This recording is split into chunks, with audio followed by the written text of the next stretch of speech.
Bienvenue dans cette nouvelle capsule d'HistoBox. Aujourd'hui, il sera question d'économie monde.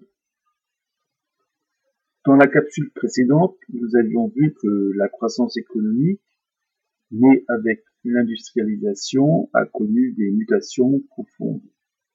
Ainsi, avions-nous dit qu'on ne produisait pas de la même manière dans les filatures de textiles de Manchester que dans les usines de Détroit, dans la seconde moitié du XXe siècle, que dans les ports chinois de nos jours. De plus, avec la mondialisation, c'est-à-dire un processus qui progressivement et de manière de plus en plus intense met en relation les différentes parties du monde, créant un espace mondial partiellement unifié par des liens économiques, importation et exportation de matières premières ou de produits manufacturés, mais également migratoires, voire culturels, comme la diffusion du football ou du cricket, diffusion du jazz ou du gin à travers le monde. Au cours de cette période, des puissances de grandes métropoles ont joué le rôle de centre de l'économie mondiale. C'est-à-dire, par leur économie, leur relation avec le monde, ils ont dominé, voire influencé une partie du monde.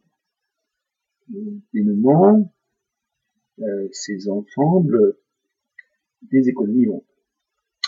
Alors, qu'est-ce qu'une économie monde?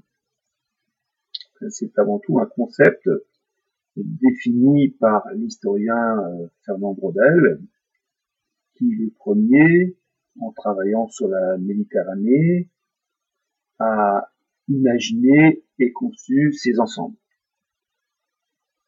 Donc c'est lui qui leur a donné ce nom particulier d'économie monde. Alors de quoi s'agit-il? Il s'agit d'abord d'un morceau de la planète à l'intérieur duquel il existe des échanges, des liaisons, des flux de toute nature,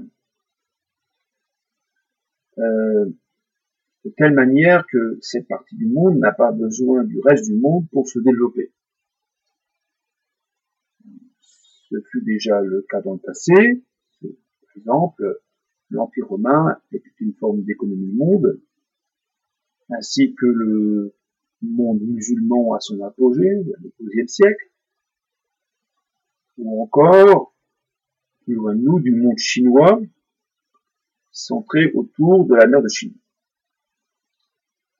D'une manière générale, une économie monde se caractérise premièrement par un centre où affluent et d'où partent des informations, des capitaux, des marchandises, des travailleurs.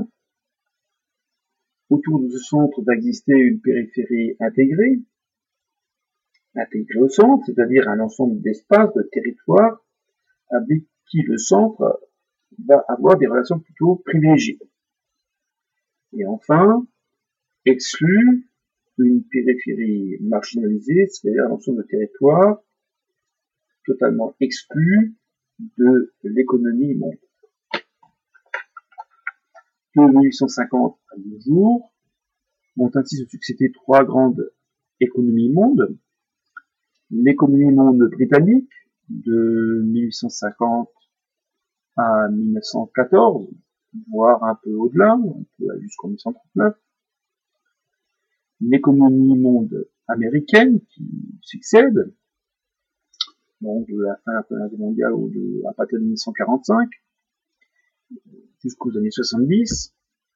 Et puis à partir des années 70, peu à peu, de manière lente, va s'installer une nouvelle économie monde dans laquelle nous sommes aujourd'hui, qui est l'économie monde de la mondialisation et qui est une économie monde devenu multipolaire, c'est-à-dire qu'il y a plusieurs centres. On va retrouver les pôles de la triade, mais également les grandes métropoles des pays émergents, comme le Brésil, comme la Russie, comme la Chine, l'Inde, mais également l'Afrique du Sud.